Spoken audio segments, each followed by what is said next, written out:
6 জনকে হত্যার ঘটনায় সাবেক ডিএমপি কমিশনার হাবিব সহ 8 জনের অভিযোগ আমলে নিলেন ট্রাইব্যুনাল। চাংখারপুল এলাকায় নিরীহ নিরস্ত্র ছাত্র জনতার উপরে নির্বিচারে গুলি করে 6 জনকে হত্যা তথ্য উপাত্ত পর্যালোচনা করে বিজ্ঞ চিফ প্রসিকিউটর আজকে ট্রাইব্যুনালে প্রথম ফরমাল চার্জ দাখিল করলেন। 227 জনকে হত্যার লাইসেন্স পেয়ে গেছি এমন বক্তব্যের জন্য শেখ হাসিনা সহ 2 জনকে হাজির হতে পত্রিকায় বিজ্ঞপ্তি দেওয়ার নির্দেশ।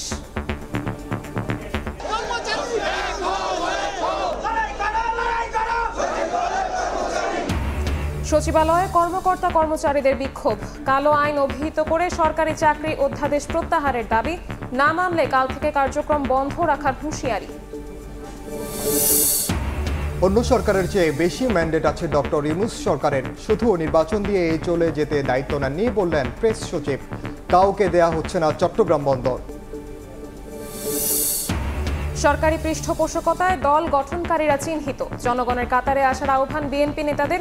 অন্তর্বর্তী সরকারের দীর্ঘমেয়াদে ক্ষমতায় থাকার পক্ষে নয় জামায়াত। কোন দল নয়, গণ অভ্যুত্থানের প্রতিনিধি হিসেবে সরকারের 2 ছাত্র উপদেষ্টা। চট্টগ্রামে পথসভায় হাসতার। জুলাইয়ের শক্তিকে নিয়ে সব ষড়যন্ত্র মোকাবিলার ঘোষণা। আইন শৃঙ্খলা পরিস্থিতি অবনতিতে সংস্কার কার্যক্রমে নেতিবাচক প্রভাব, মত সুশীল সমাজের। সমঝোতা না হওয়া বিষয় জনসম্মুখে প্রকাশের ঘোষণা ঐকমত্য কমিশনের।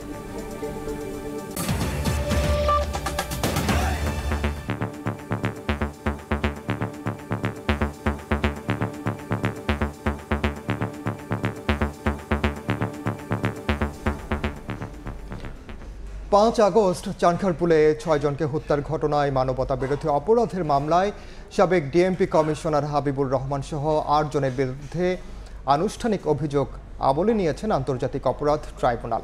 শেষ হয় 8 জন আসামির মধ্যে inspector Arshad, constable Mohammad Sujon, constable Imaj Hossain Emon ও কনস্টেবল নাসিরুল ইসলাম কারাগারে রয়েছেন। এছাড়া সাবেক ডিএমপি কমিশনার হাবিবুর রহমান, ডিএমপির সাবেক যুগ্ম কমিশনার সুদীপ কুমার চক্রবর্তী, রমনাজুনের সাবেক এডিসি শাহ আলম মোহাম্মদ আক্তারুল ইসলাম ও এসি মোহাম্মদ ইমরুল পলাতক রয়েছেন। তাদের বিরুদ্ধে গ্রেফতারি পরোয়ানা জারি রয়েছে।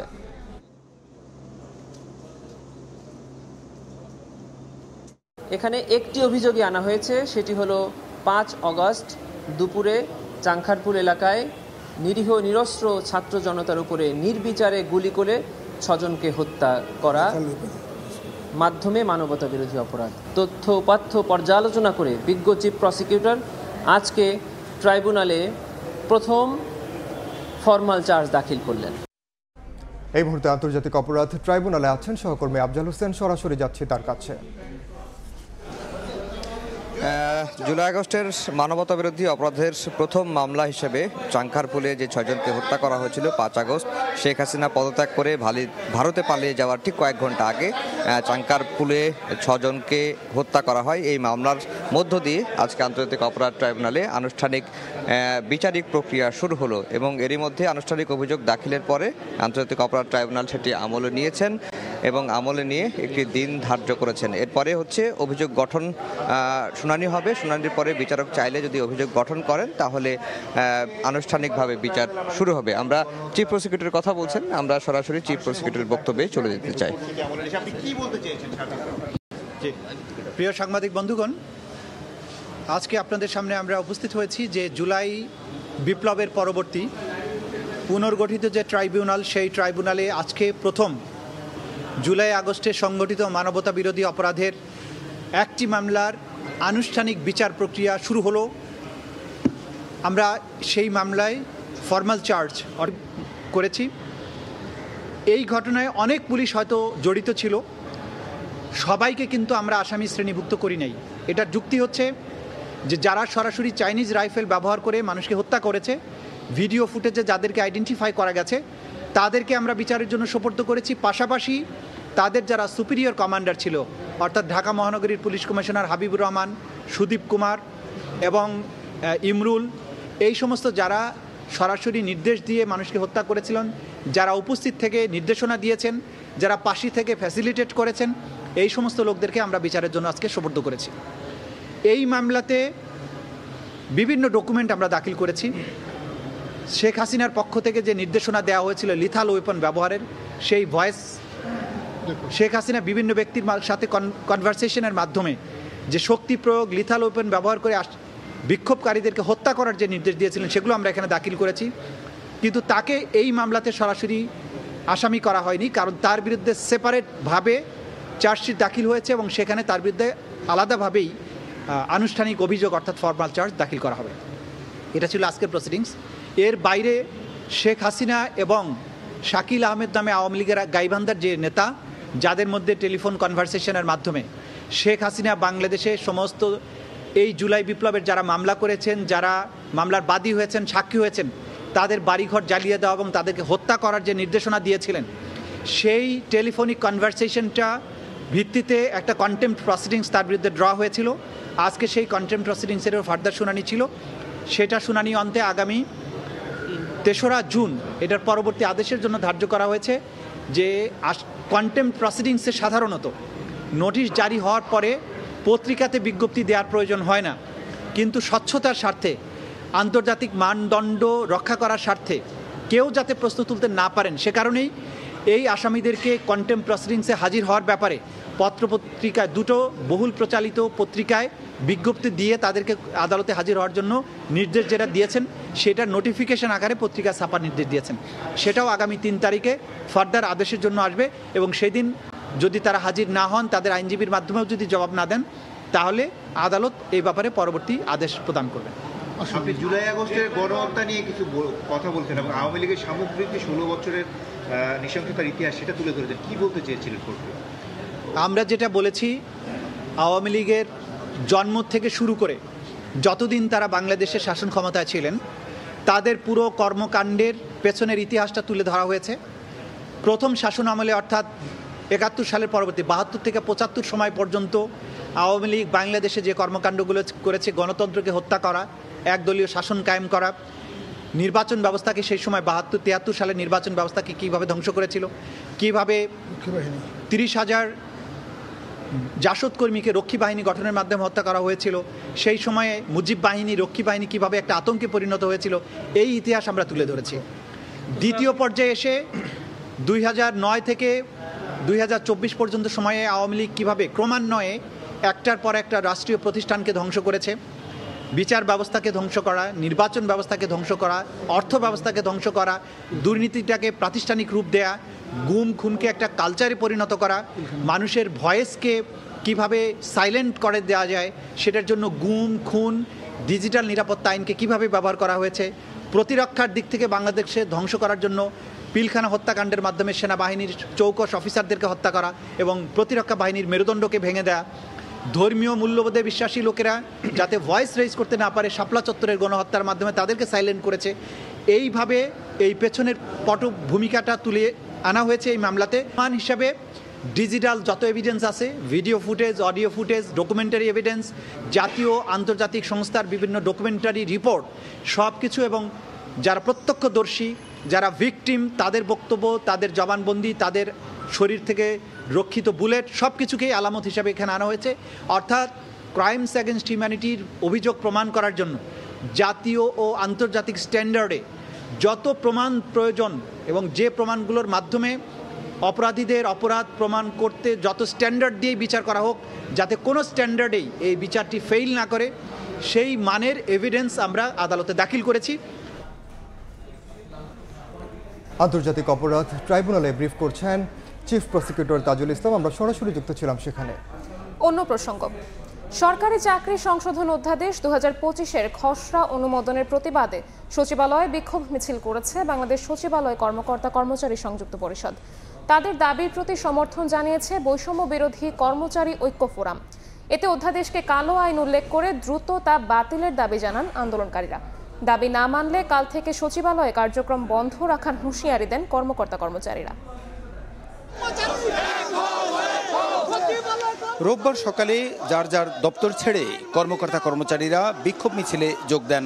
সচিবালয়ের বিভিন্ন এলাকা প্রদক্ষিণের পাশাপাশি জনপ্রশাসন মন্ত্রণালয়, স্বরাষ্ট্র মন্ত্রণালয়, গৃহায়ন ও গণপূর্ত মন্ত্রণালয় সহ বিভিন্ন দপ্তরের সামনে বিক্ষোভ করেন তারা। মিছিলে সরকারি চাকরি সংশোধন অধ্যাদেশকে কালো আইন আখ্যা দিয়ে তা বাতিল করার দাবিতে নানা স্লোগান দেওয়া হয়। নানা দাবি লিখিত ব্যানার ও প্ল্যাকার্ডও বহন করেন কর্মকর্তা কর্মচারীরা। সংবিধানের সঙ্গে সাংঘর্ষিক উল্লেখ করে সংশোধিত অধ্যাদেশের তীব্র সমালোচনা করে বাতিলের দাবি জানান আন্দোলনকারীরা। আইন পরিবর্তিত হলে কর্মকর্তাদের কর্মচারী হবে, কর্মচারীদের সেবাদাস হবে, কর্মচারীরা প্রজাতন্ত্রের কর্মচারী থাকবে না। আমরা অনেক ধরনের কর্মক্ষেত্রে নিরাপত্তা নিশ্চিত করতে পারি নাই, এটার এখনো সুষ্ঠু সমাধান বাস্তবায়ন আমরা দেখি না। যদি এই আইন বাস্তবায়ন হয়, কর্মস্থলে নারীরা সবচেয়ে অনিরাপদ হবে। 7 দিনে কর্মচারীদের চাকরি চলে যাবে, কর্মচারীদের স্বাধীনতা থাকবে না। চাকরি চলে গেলেও কর্মচারীরা আদালতে যেতে পারবে না। এটা সংবিধানের সাথে সাংঘর্ষিক। দাবি না মানলে সোমবার থেকে আন্দোলনের পাশাপাশি সচিবালয়ের সব কার্যক্রম বন্ধ রাখার হুঁশিয়ারি দেন কর্মকর্তা কর্মচারীরা।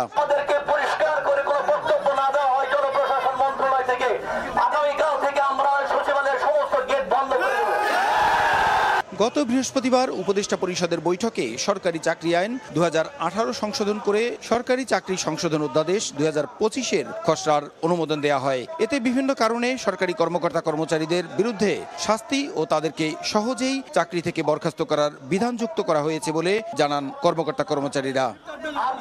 প্রসূন আশিস, সময় সংবাদ, ঢাকা।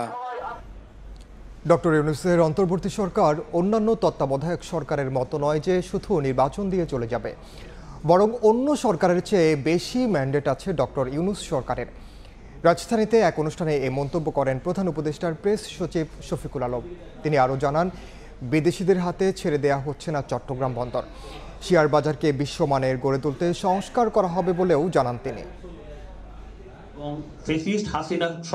রোববার সকালে রাজধানীর পল্টনে পুঁজিবাজার নিয়ে কাজ করা সাংবাদিকদের সংগঠন ক্যাপিটাল মার্কেট জার্নালিস্ট ফোরাম আয়োজন করে CMJF টকের অনুষ্ঠানে অতিথি হিসেবে উপস্থিত ছিলেন প্রধান উপদেষ্টার প্রেস সচিব শফিকুল আলম। অনুষ্ঠানের শুরুতে সূচনা বক্তব্যে পুঁজিবাজার, চট্টগ্রাম বন্দর এবং অর্থনৈতিক নানা বিষয় তুলে ধরেন প্রেস সেক্রেটারি। চট্টগ্রাম বন্দর কারো হাতে তুলে দেওয়া হচ্ছে না জানিয়ে শফিকুল আলম বলেন, বিশ্বের বড় বড় কোম্পানি বন্দর ব্যবহার করার পাশাপাশি সক্ষমতা বাড়াতে কাজ করছে বর্তমান সরকার। পুঁজিবাজারকে সচল করতে কোনো জোড়াতালি দিয়ে কাজ না করে টেকসই করতে কাজ করছে বলেও জানান তিনি। চিটাং পোর্টটাকে আমরা চাচ্ছি যাতে ওয়ার্ল্ডের সবচেয়ে বড় বড় কোম্পানিগুলো যাতে চিটাং পোর্টকে ম্যানেজ করতে পারে।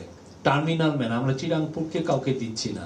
সোফার আমরা তাদের কাছে অ্যাসুরেন্স পেয়েছি যে তারা $3 বিলিয়ন মতো ইনভেস্ট করবে। ক্যাপিটাল মার্কেটের যে রিফর্মগুলো যারা করেছেন তারা সবাই গোষ্ঠী স্বার্থর দিকে তাকিয়েছিলেন। জোড়াতালি দিয়ে একটা ভেস্টেড গ্রুপের সাথে ইন্টারেস্টটা সার্ভ করে আপনি দিলেন, দিয়ে 3-4 দিন 2 মাস 3 মাস এটা একটা হাই চলে গেল, সবাই একটা বুঝলো যে না শেয়ার মার্কেটটা আবার ঘুরে দাঁড়িয়েছে। কিন্তু এই ঘুরে দাঁড়ানো যে একটা ট্র্যাপ। পরে প্রশ্নোত্তর পর্বে নানা প্রশ্নের উত্তর দেন প্রেস সচিব।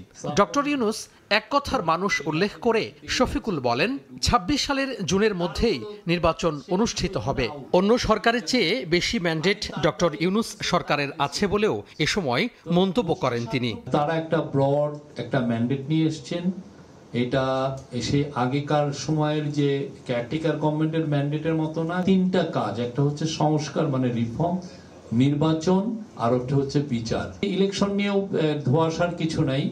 কালকে স্যার বারবার বলেছেন উনি এক কথার মানুষ এবং উনি ইলেকশনটা জুন 30, 2026-এর মধ্যেই দিবেন। এর বাইরে একটা দিনও ওদিকে যাবে না। নির্বাচন নিয়ে সরকার কোনো বিদেশি চাপে নেই বলেও উল্লেখ করেন প্রেস সচিব। তো এটা তো সবাই অবাক হয়ে যান যারা বিদেশি। তোহা খান তামিম, সময় সংবাদ, ঢাকা। আইন শৃঙ্খলা সংক্রান্ত কমিটির বৈঠক শেষে সচিবালয়ে কথা বলছেন স্বরাষ্ট্র উপদেষ্টা মোহাম্মদ জাহাঙ্গীর আলম চৌধুরী। সরাসরি যাচ্ছি সেখানে। আরেকজন ছিল হয়তো উনি আছে ডিসিশন উনি একই বলে দিতে পারবেন, একসাথেই কাজ করতে বলে দিতে পারবেন। সকলকে ধন্যবাদ। প্রথম হচ্ছে এই হাট নিয়ে যেটা স্যার বললেন, যে হাট নিয়ে হচ্ছে আমরা 20টা হাট সবগুলোরই লোকেশন এরকমভাবে এবার সিলেক্ট করেছি যেগুলো হচ্ছে যে মহাসড়ক থেকে দূরে। মহাসড়ক থেকে দূরে হওয়ার কারণে দুটো কাজ আমরা মাথায় রেখেছি। একটি হচ্ছে যেন যানজট না হয়, এটি একটি বড় বিষয়। আর দ্বিতীয় হচ্ছে অবৈধ কোনো হাট আমরা এবার অ্যালাউ করবো না। সিটি কর্পোরেশনের কঠোর সার্ভিলেন্স থাকবে, পুলিশের সার্ভিলেন্স এবং আমাদের থাকবে। অননুমোদিত কোনো জায়গায় কোনো হাট বসাতে হবে না এবং অনুমোদিত জায়গায় হাটের নিরাপত্তার জন্য সিসিটিভি ক্যামেরা থাকবে এবং আমরা আনসারদেরকে নিয়োগ দিয়েছি। এর সাথে সাথে পশু সম্পদ মন্ত্রণালয় থেকে মোবাইল টিম থাকবে গাবতলীতে এবং আরো বড় হাটগুলোর মধ্যে স্থায়ী টিম থাকবে, যে টিমগুলো পশু স্বাস্থ্য এবং তাছাড়া ভেজাল গরু আছে কিনা সেটা নির্ধারণ করার জন্য সহায়তা করবে। এছাড়াও যারা ব্যাপারী আছেন তাদের খাবারের ব্যবস্থা, তাদের সুস্থ ব্যবস্থাপনা সবগুলো ঠিকমতো আছে কিনা, গরু নামানোর জায়গা আলাদা করে সেপারেট করার জন্য নির্দেশনা দেওয়া হয়েছে। গরুর খাবার এবং হাটের মধ্যে বর্জ্য ব্যবস্থাপনা যেন ঠিকমতো করা হয় সেজন্য আমাদের 2 সিটি কর্পোরেশনের টিমগুলো সবসময় ডিপ্লয় থাকবে। সচিবালয় আইন শৃঙ্খলা কমিটির বৈঠক শেষে ব্রিফ করছিলেন স্বরাষ্ট্র উপদেষ্টা, পাশাপাশি কথা বলছিলেন ঢাকা উত্তর সিটি কর্পোরেশনের প্রশাসক। যারা সরকারি সম্পদ ব্যবহার করে রাজনৈতিক দল গঠন করেছে তারা চিহ্নিত হয়ে পড়েছে, এই মন্তব্য করে তাদেরকে জনগণের কাতারে আসার আহ্বান জানিয়েছেন বিএনপি নেতারা। চলমান রাজনৈতিক সংকট ঘনীভূত করতে অনেক উপদেষ্টা চেষ্টা করছেন বলেও অভিযোগ তাদের। অন্য কোনো এজেন্ডা বাস্তবায়নের চেষ্টা করলে দেশের জনগণ তা মেনে নেবে না বলেও হুঁশিয়ারি দেন বিএনপি নেতারা। প্রধান উপদেষ্টার সঙ্গে বৈঠকের পরদিন রাজধানীর বিভিন্ন স্থানে কথা বলছেন বিএনপি নেতারা। নির্বাচনের সুনির্দিষ্ট রোডম্যাপ ঘোষণার দাবিতে অনড় বিএনপি। রোববার রাজধানীর ঢাকা রিপোর্টার ইউনিটিতে গণতান্ত্রিক বাম ঐক্যের এক আলোচনা সভায় অংশ নেন বিএনপি স্থায়ী কমিটির সদস্য ডক্টর AZM জাহিদ হোসেন। সরকারি সম্পদ ব্যবহার করে যারা রাজনৈতিক দল গঠন করছেন তারা ইতিমধ্যে চিহ্নিত হয়েছেন। সব বাদ দিয়ে জনগণের কাতারে আসার আহ্বান বিএনপির এই শীর্ষ নেতার। যারা আন্দোলনের পর দামি গাড়িতে চড়েন তাদের সম্পদের বিবরণী এখনও জনগণ জানে না মন্তব্য করে জাহিদ বলেন, বিচার সংস্কারের পাশাপাশি বিএনপি নির্বাচন চাই। জনগণকে সুযোগ দেয় এবং এই সুযোগের কথাটা বিএনপি বলে দেখেই বলেন কি খালি বিএনপি নির্বাচন। আরে ভাই, বিএনপি তো খালি নির্বাচন চায় না, বিএনপি বলে বিচার করো, সংস্কার করো এবং নির্বাচনের তারিখ দাও। বিএনপি তো নির্বাচন আজকে করতে বলে নাই, বিএনপি এই কথাটা বলতেছে ডে 1 থেকেই যে আপনি একটা রোড ম্যাপ দেন। তা আপনি বিচারেরও রোড ম্যাপ দেন না, সংস্কারেরও রোড ম্যাপ দেন না, নির্বাচনেরও রোড ম্যাপ দেন না। আপনাদের মাথার মধ্যে ঢুকেছে কি স্থানীয় সরকার। এদিকে সকালে জাতীয় কবি সমাধিতে শ্রদ্ধা নিবেদন শেষে বিএনপির যুগ্ম মহাসচিব রুহুল কবির রিজভী বলেন, চলমান রাজনৈতিক সংকট ঘনীভূত করতে অনেক উপদেষ্টা চেষ্টা করে যাচ্ছেন। অন্য এজেন্ডা বাস্তবায়নের চেষ্টা করলে দেশের জনগণ তা মেনে নেবে না বলেও মন্তব্য করেন রিজভী। চলমান সংকট ঘনীভূত করার জন্য আমরা শুনেছি এই সমস্ত উপদেষ্টারা তারা ভূমিকা পালন করছে। আমরা সবাই চেয়েছি যে এই অন্তর্বর্তীকালীন সরকার প্রয়োজনীয় যে সংস্কারগুলো সম্পন্ন করে নিষ্পন্ন করে একটা অবাধ সুষ্ঠু নির্বাচন দেবে। জুলাই আগস্টের যে মহাবিপ্লব এবং তার আগের 15 বছরের যে রক্তঝরা আন্দোলন, এই আন্দোলনের প্রতিটি মুহূর্তেই তো নজরুল আমাদেরকে উদ্বুদ্ধ করেছে। রাজনৈতিক অস্থিরতা কাটাতে দ্রুত নির্বাচনের রোডম্যাপ ঘোষণা ছাড়া বিকল্প নেই বলে দাবি দলটির নেতাদের। ভেঙে এগিয়ে যাওয়ার রায়দুল ইসলাম শুভ, সময় সংবাদ, ঢাকা। অন্তর্বর্তী সরকারের দীর্ঘমেয়াদে ক্ষমতায় থাকার পক্ষে নয় জামায়াত ইসলামী। আগামী ডিসেম্বর থেকে জুনের মধ্যে নির্বাচন আয়োজনের দাবি দলটির আমির ডক্টর শফিকুর রহমানের। মৌলভীবাজারের কুলাউড়ায় এক সভায় তিনি আরও বলেন, মানবিক করিডোরের মতো বড় সিদ্ধান্ত নিতে হবে সংসদে। সাংগঠনিক সফরের অংশ হিসেবে রোববার মৌলভীবাজার যান জামাতের আমির ডাক্তার শফিকুর রহমান। সকাল থেকে ব্রাহ্মণবাজার, দক্ষিণ বাজার ও উপজেলা পরিষদ হলরুমে কর্মী সমর্থক ও চা শ্রমিকদের সঙ্গে কুশল বিনিময় করেন তিনি। পরে আমির বলেন, অন্তর্বর্তী সরকারের মেয়াদ বাড়ানোর প্রশ্নই আসে না। আগামী ডিসেম্বর থেকে জুনের মধ্যে সুষ্ঠু নির্বাচন আয়োজনের দাবি জানান তিনি। আপনি বলেছেন এই বছরের ডিসেম্বর থেকে আগামী বছরের জুন, এর ভিতরে আপনি নির্বাচন দিবেন। তিনি বলেছেন যে আমি আমার কথায় শক্ত আছি এবং সেই নির্বাচন আপনারা পাবেন। তবে আমি চাচ্ছি এমন একটা নির্বাচন যেটা ইতিহাস সৃষ্টি করবে এবং যেখানে প্রত্যেকটি মানুষ ভোট দিয়ে হাসি মুখে বের হবে। এবং আমরা বিশ্বাস করি এই সময়ের ভিতরে তিনি নির্বাচন দেবেন। মানবিক করিডোর দেওয়ার বিষয়ে জামাতের সমর্থন নেই বলে সাফ জানিয়ে দেন জামাতের আমির। কোনো প্রশ্নই ওঠে না, মানবিক করিডোর নো, আমরা নো বলে এসেছি, বন্দর আমরা নো বলে এসেছি। দেশের স্বার্থের বিরুদ্ধে আমরা কোনো কিছুতে হা বলি না। দেশের স্বার্থ যেখানেই বিঘ্নিত হবে সেখানেই নো। এই দুইটা আমরা বলেছি যে এই দুইটা নিয়ে না আগানো ভালো। স্বৈরাচার পতনের পর নির্বাচনের মধ্য দিয়ে জনকল্যাণকর সংসদ দেখার প্রত্যাশার কথা জানান জামাত আমির। সময় সংবাদ, মৌলভীবাজার। কোনো দল নয়, অভ্যুত্থানের প্রতিনিধি হিসেবে অন্তর্বর্তী সরকারের 2 ছাত্র উপদেষ্টা আছেন বলে জানিয়েছেন জাতীয় নাগরিক পার্টির দক্ষিণাঞ্চলের মুখ্য সংগঠক হাসনাত আব্দুল্লাহ। চট্টগ্রামে 3 দিনের সফরের প্রথম দিনের পথসভায় কথা বলেন তিনি। 3 দিনের সফরে চট্টগ্রামের 8 উপজেলায় পথসভা করবেন হাসনাত আব্দুল্লাহ। নুরজামাল আতিকের ক্যামেরায় শফিকুল আলমের রিপোর্ট। নতুন বাংলাদেশ বিনির্মাণে জাতীয় নাগরিক পার্টির মৌলিক সংস্কার ও রূপরেখা সাধারণ মানুষের কাছে তুলে ধরতে চট্টগ্রামে 3 দিনের সফরে এনসিপি নেতা হাসনাত আব্দুল্লাহ সহ বেশ কয়েকজন নেতাকর্মী। হাত নেড়ে তিনি অভিবাদন জানিয়ে জানান দেন দলের নানা প্রস্তুতি। রোববার সকালে চট্টগ্রামে প্রথম দিন পথসভা করেন কর্ণফুলী উপজেলায়। এ সময় লিফলেট বিতরণ করেন। শেখ হাসিনার রাষ্ট্রের যে কাঠামো, এটাকে ভেঙে তোড়মার করতে হবে, আর নাইলে যে কেউ রাষ্ট্র ক্ষমতা অধিষ্ঠিত হয়ে আমাদেরকে আবার শোষণ করবে। সংস্কার এবং বিচার, এই দুইটা নিশ্চিত করার লক্ষ্যে আমরা একদম প্রত্যন্ত অঞ্চলে গিয়ে এনসিপির পদচারণা প্রমাণ করতে চাই। এ সময় অন্তর্বর্তীকালীন সরকারের 2 ছাত্র উপদেষ্টার প্রসঙ্গে হাসনাত আব্দুল্লাহ জানান, রাজনৈতিক দল নয়, গণ অভ্যুত্থানের প্রতীক হিসাবে কাজ করছেন তারা।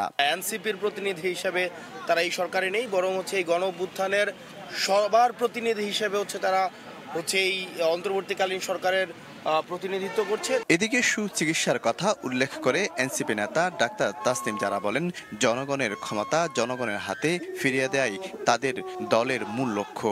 অর্থের অভাবে যাতে কেউ চিকিৎসা থেকে বঞ্চিত না হয়, সুশিক্ষায় সবাই শিক্ষিত হয়। 3 দিনের সফরে অর্ধশতাধিক গাড়ি বহর নিয়ে চন্দনাইশ, পটিয়া, কর্ণফুলী, আনোয়ারা সহ 8টি উপজেলায় পথসভা করার কথা রয়েছে। শফিকুল আলম, সময় সংবাদ, চট্টগ্রাম। রাজনৈতিক দলগুলোর সঙ্গে প্রথম ধাপের আলোচনায় অনেক বিষয়ে ঐকমত্য তৈরি হয়েছে। তবে যেসব বিষয় ঐক্য হবে না সেগুলো জনসমক্ষে প্রকাশ করা হবে বলে জানিয়েছেন জাতীয় ঐকমত্য কমিশনের সহসভাপতি অধ্যাপক আলী রিয়াজ। সকালে কমিশনের সঙ্গে সুশীল সমাজের আলোচনায় একথা বলেন তিনি। আইনশৃঙ্খলা পরিস্থিতি অবনতি সামগ্রিক সংস্কার কার্যক্রমে নেতিবাচক প্রভাব ফেলছে বলেও মন্তব্য করেন বক্তারা। সংবিধান সংস্কার, নির্বাচন ব্যবস্থা সংস্কার সহ 5 সংস্কার কমিশন নিয়ে ঐকমত্যে পৌঁছাতে রাজনৈতিক দলগুলোর সঙ্গে প্রথম ধাপের বৈঠক শেষে নাগরিক সমাজের প্রতিনিধিদের সঙ্গে আলোচনা শুরু করেছে জাতীয় ঐকমত্য কমিশন। রোববার সকালে কৃষিবিদ ইনস্টিটিউশনে আলোচনায় অংশ নেন শিক্ষক, বুদ্ধিজীবী, সমাজকর্মী সহ বিশিষ্টজনরা। এ সময় স্বৈরতন্ত্র সমূলে উৎপাটনের মতামত তুলে ধরেন বক্তারা। বলেন, 9 মাসে আইন শৃঙ্খলা পরিস্থিতির অবনতি হয়েছে, যার নেতিবাচক প্রভাব পড়েছে সংস্কার কার্যক্রমেও। দেশের যে শান্তি শৃঙ্খলা পরিস্থিতি, যে রুল অফ ল বা আইনের শাসনের যে পরিস্থিতি, ডিউ প্রসেস ফলো না করার যে পরিস্থিতি, এই জিনিসগুলো আসলে পুরো ঐকমত্য প্রক্রিয়া এবং সংস্কার প্রক্রিয়ার উপর একটি প্রবল নেতিবাচক প্রভাব রাখছে। গণতান্ত্রিকভাবে আমি যে আমার দরকারি কথা বলতে পারবো, আমি যে মবাক্রান্ত হব না, এইটার জন্য কি ধরনের জায়গা তারা তৈরি করবেন সেই কথা তাদেরকে বলতে হবে। শুধু রাজনৈতিক দলগুলোকে একটাই প্রশ্ন করতে চাই যে গণমাধ্যম যে অবস্থায় আছে সেই অবস্থায় যদি থাকে তাহলে কি আপনারা নির্বাচনটাও ঠিকমতো করতে পারবেন? সূচনা বক্তব্যে ঐকমত্য কমিশনের সহসভাপতি অধ্যাপক আলী রিয়াজ বলেন, রাজনৈতিক দলগুলোর সঙ্গে দ্বিতীয় দফার আলোচনায় ঐকমত্য তৈরিতে বিস্তারিত আলোচনা করবে কমিশন। যেসব বিষয়ে ঐকমত্য সৃষ্টি করা যাবে না সেসব বিষয় জনসম্মুখে প্রকাশ করা হবে বলেও জানান তিনি। আমাদের লক্ষ্য হচ্ছে একটি জাতীয় সনদ তৈরি করা, যেসব বিষয়ে রাজনৈতিক দলগুলোর মধ্যে, রাজনৈতিক শক্তিগুলোর মধ্যে এক ধরনের ঐকমত্য প্রতিষ্ঠিত হবে। এর বাইরে যেগুলো থাকবে আমরা সেটা জনগণকে অবহিত করব যে এইসব বিষয়ে ঐকমত্য প্রতিষ্ঠা করা যায়নি, সেগুলো আমরা জানাবো কারণ হচ্ছে স্বচ্ছতার জন্য এবং জনগণের পরবর্তী সময়ে রাজনৈতিক প্রক্রিয়ায় সিদ্ধান্ত গ্রহণে সহযোগিতা করার জন্য আমরা মনে করি সেটা খুবই জরুরি। সংস্কার কার্যক্রমে ঐকমত্য গঠনের লক্ষ্যে প্রধান উপদেষ্টা ডক্টর মোহাম্মদ ইউনূসের নেতৃত্বে গত 15 ফেব্রুয়ারি জাতীয় ঐকমত্য কমিশনের কার্যক্রম শুরু হয়। প্রথম ধাপে 33টি রাজনৈতিক দলের সঙ্গে বৈঠক করেছে কমিশন। পুরো প্রক্রিয়াটাই। হাসান ওয়ালি, সময় সংবাদ, ঢাকা। দুপুরের সময় আরো থাকছে। প্রতিদিনই কোনো না কোনো সীমান্ত দিয়ে বাংলাদেশিদের ঠেলে পাঠাচ্ছে ভারত। এবার সিলেট, মৌলভীবাজার ও মেহেরপুর সীমান্ত দিয়ে 1.5 শতাধিক মানুষকে পুশিন।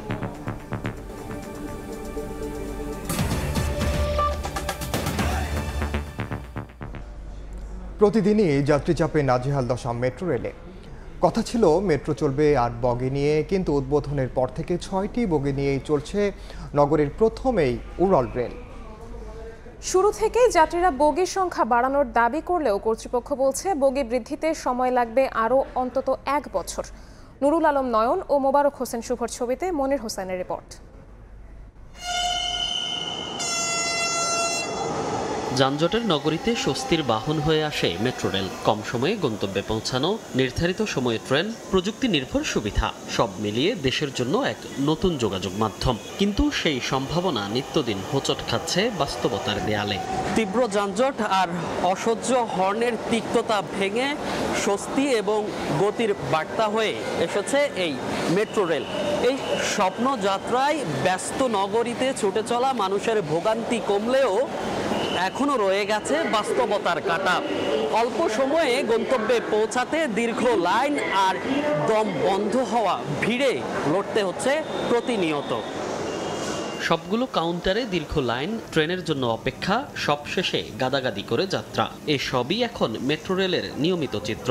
দিনকে দিন যাত্রী চাপ বাড়লেও বাড়েনি মেট্রোর কোচ সংখ্যা। উদ্বোধনের সময় 6টি বগি নিয়ে যাত্রা করে মেট্রো। তবে কথা ছিল মেট্রো ছুটবে 8 বগি নিয়ে, কিন্তু 6 বগিতেই আটকে আছে সাধের এই যান।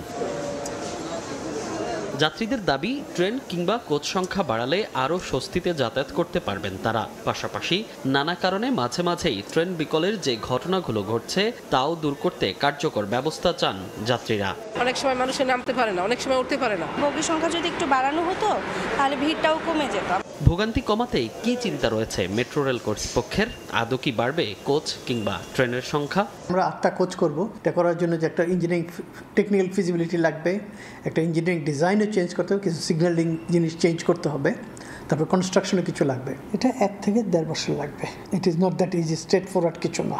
বর্তমান ব্যবস্থাপনা পরিচালক অবশ্য বলছেন, উদ্বোধনের আগেই বলা হয়েছিল 2টি কোচ বাড়ানো হবে 2030 সালের পর। কিন্তু বর্তমানে যাত্রী চাপের কারণে যত দ্রুত সম্ভব বগি বৃদ্ধিতে কাজ করবেন তারা। ওই সময় আর কোনো কস্ট বা কি লেভেলের সিগনিফিকেন্ট কি দরকার আমার ওই জিনিস আর আউটলাইন করা হয় নাই। ডিজাইন করতে হবে ওইটা পর্যন্ত লেখা ছিল, তো ডিজাইন করতে কত সময় লাগবে, কত দিন লাগবে, কি কাজ, ওই লেভেলের ডিটেলস ছিল না তখন।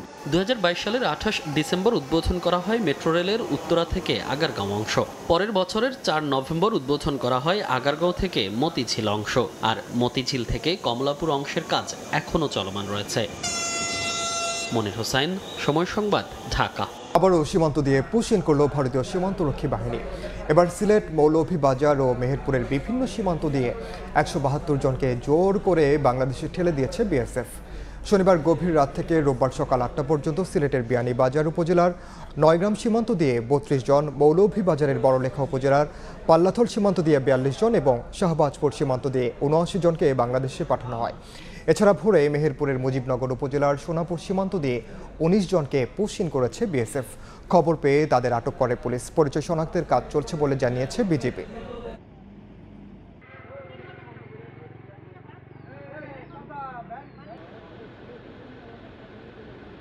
ভারতীয় বিএসএফ কর্তৃক মুজিবনগর থানাধীন সোনাপুর মাছপাড়া সীমান্ত দিয়ে 19 জন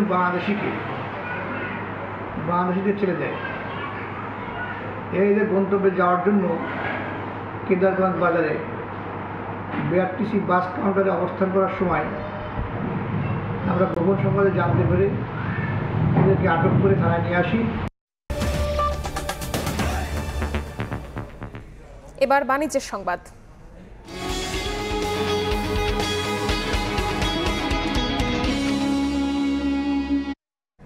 আগামী অর্থ বছরও বাড়ছে বাজেটের আকার। জিডিপি প্রবৃদ্ধির লক্ষ্যমাত্রা 5.5 আর মূল্যস্ফীতি ধরা হতে পারে 7.5 থেকে 8%।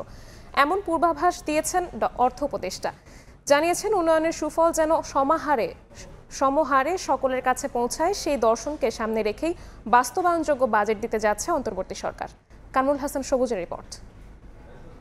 বাস্তবায়নযোগ্য যেন বাজেট করি। মেজর আমাদের ফোকাসটা হলো উন্নয়নের যে একটা সুফলটা যেন মানুষের কাছে একটা সমাহারে পৌঁছায়, যেটা এতদিন হয় না, এটা বুঝতে পারছি। আসছে 2025-26 অর্থ বছরের বাজেটে কোন কোন বিষয়ে বিশেষ নজর দেওয়া হচ্ছে তাই জানালেন অর্থ উপদেষ্টা। বললেন এবারও বাড়বে জাতীয় বাজেটের আকার, অর্থাৎ তা দাঁড়াবে 7,97,000 কোটি টাকার বেশি। তবে থাকবে না অযথা ব্যয়ের লম্বা ফিরিস্তি আর উন্নয়নের পথনকশার নামে কথার ফুলঝুরি।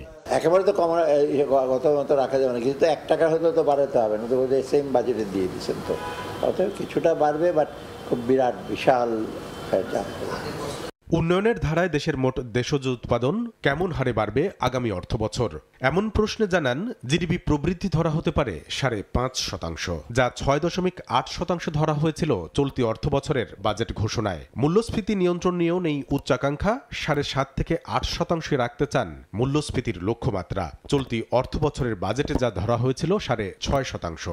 ইনফ্লেশনটা আমরা বলছি যে ম্যাক্সিমাম 7.5 থেকে 8 আর কি, আর গ্রোথ তো আমি বলছি এই বছরগুলো তো 5-এর বেশি হবেই না, আর আগামীবার 5.5 মতো আমরা চেষ্টা করি। ঋণের চাপ মোকাবিলায় এবার বাজেট ঘাটতি রাখা হবে 4%-এর কাছাকাছি। 5 রাখলে ভালো হয় বলতে, আমরা তো 4-এর বেশি সেট করব না।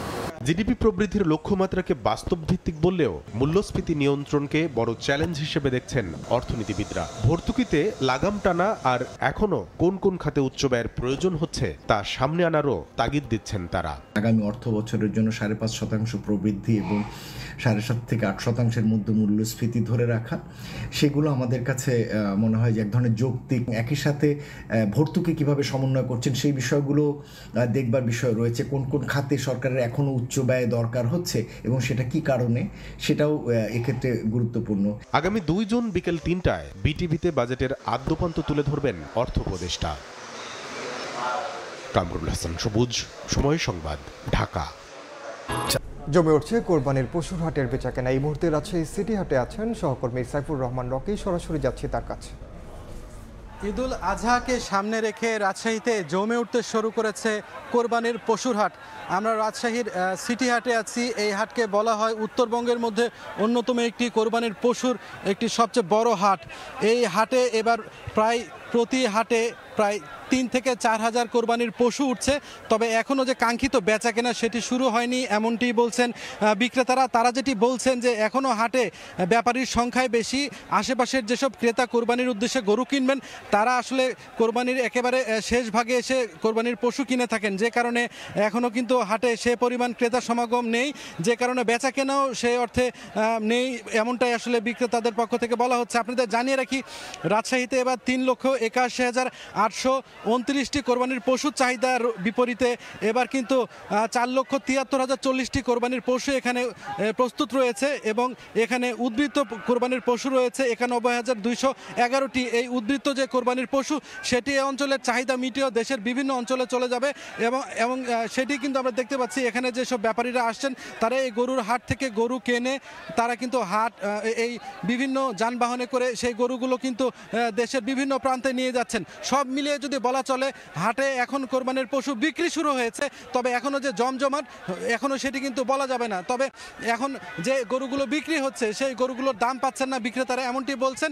এই 3 মনের যে গরুগুলো সেগুলোর দাম 95,000 থেকে শুরু করে 1 লাখ টাকার মতো এখন পর্যন্ত এই হাটে বিক্রি হচ্ছে। পাশাপাশি 2 মনের যে গরুগুলো এখানে বিক্রি হচ্ছে সেগুলোর দাম 70,000 টাকার মতো বিক্রি হচ্ছে। তো এরকম অবস্থায় কিন্তু রাজশাহীর সিটি হাটে বিরাজ করছে। এমনটাই ছিল আমার কাছে রাজশাহী সিটি হাট থেকে সর্বশেষ।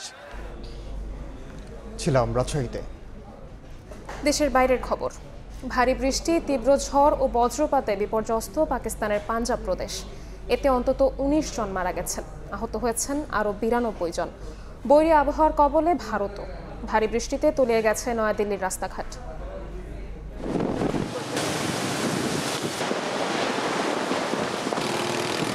স্থানীয় সময় শনিবার হঠাৎ ধূলিঝড় শুরু হয় পাকিস্তানের পাঞ্জাব প্রদেশে।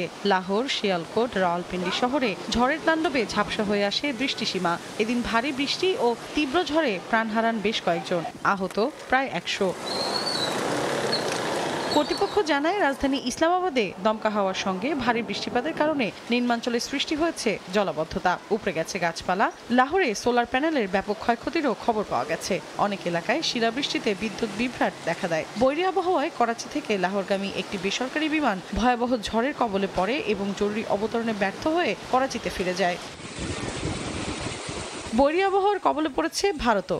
ভারী বৃষ্টিতে বিপর্যস্ত রাজধানী নয়াদিল্লি ও আশপাশের এলাকা। গাছ উপড়ে দুর্ভোগে পড়েছেন সাধারণ মানুষ, ব্যাহত ফ্লাইট চলাচল। দিল্লির পাশাপাশি হরিয়ানা ও উত্তরাখণ্ডেও প্রবল বৃষ্টিপাত হয়েছে। যদিও ভারী বর্ষণের আগেই ভারতের আবহাওয়া দফতর দিল্লি ও আশপাশের এলাকায় রেড অ্যালার্ট জারি করেছিল। এ অবস্থায় জনগণকে খোলা জায়গা এড়িয়ে চলা, গাছের নিচে আশ্রয় না নেওয়া, দুর্বল বা পুরনো দালান থেকে দূরে থাকা এবং জলাশয়ের কাছে না যাওয়ার পরামর্শ দিয়েছে স্থানীয় কর্তৃপক্ষ। মৌসুমী সাথী, সময় সংবাদ। খেলার খবর। 3 ম্যাচের টি-20 সিরিজে অংশ নিতে দুবাই থেকে পাকিস্তান পৌঁছেছে বাংলাদেশ জাতীয় দলের প্রথম বহর। প্রথম ধাপে 4 ক্রিকেটার সহ লাহোরে গেছেন 10 জন, বাকিরা যাবেন সোমবার। এই ছবিটা যতটা স্বস্তির বাংলাদেশের জন্য, তার চাইতেও ঢের বেশি পিসিবির। ভারত পাকিস্তান যুদ্ধ শেষ, কিন্তু চলমান হ্যাপেনিং সংকটের মধ্যেই প্রথম আন্তর্জাতিক দল হিসেবে দেশটিতে পা রাখল টাইগাররা। বাংলাদেশ দলের প্রথম বহর লাহোরে যখন পৌঁছালো তখনও রাতের নীরবতা ভাঙেনি, তবু সব আলোই টাইগারদের দিকে। প্রথম ধাপে এসেছেন 4 ক্রিকেটার, হাসান মাহমুদ, তানভীর ইসলাম, পারভেজ হোসেন ইমন আর তানজিম হাসান সাকিব। ম্যানেজার নাফিজ ইকবাল সহ 10 জনের বহরে বাকি 6 জন সাপোর্টিং স্টাফ। ক্রিকেটার সহ কোচিং স্টাফের বাকি সদস্যরা পৌঁছাবেন আগামীকাল। বিসিবি অবশ্য আগেই জানিয়েছিল এই সফর নিয়ে কাউকে জোর করা হবে না, যে কারণে নাম সরিয়ে নিয়েছিলেন পেসার নাহিদ রানা। নেই strength and conditioning coach Nathan Kiely ও ফিল্ডিং কোচ জেমস পেমেন্টো। নাহিদের স্থলে সুযোগ পাওয়া মেহেদী হাসান মিরাজ বর্তমানে পিএসএল খেলতে পাকিস্তানেই অবস্থান করছেন। একই দলে আগে থেকেই আছেন লেগি রিশাদও, আর ট্রেনার ইফতেখার ইফতি যোগ দিয়েছেন দলের সঙ্গে। কাল থেকে শুরু হওয়ার কথা টাইগারদের মাঠের প্রস্তুতি, অবশ্য সেখানে পুরো দলকে পাওয়া যাবে না। আইপিএল শেষ মুস্তাফিজুর রহমানের, ভারত থেকে তিনি ধরবেন পাকিস্তানের বিমান। 2026 বিশ্বকাপের প্রস্তুতি আর আমিরাতের ব্যর্থতা ভুলতে এই সিরিজ ভীষণ গুরুত্বপূর্ণ টাইগারদের কাছে। যে লড়াইয়ে 28 মে প্রথম টি-20, এরপর 30 মে আর 1 জুন সিরিজের বাকি 2 ম্যাচ লাহোরের একই ভেন্যুতে। মাহবুব রিমন, সময় সংবাদ। এ পর্যায়ে শীর্ষ সংবাদগুলো জানিয়ে দিচ্ছি আরেকবার।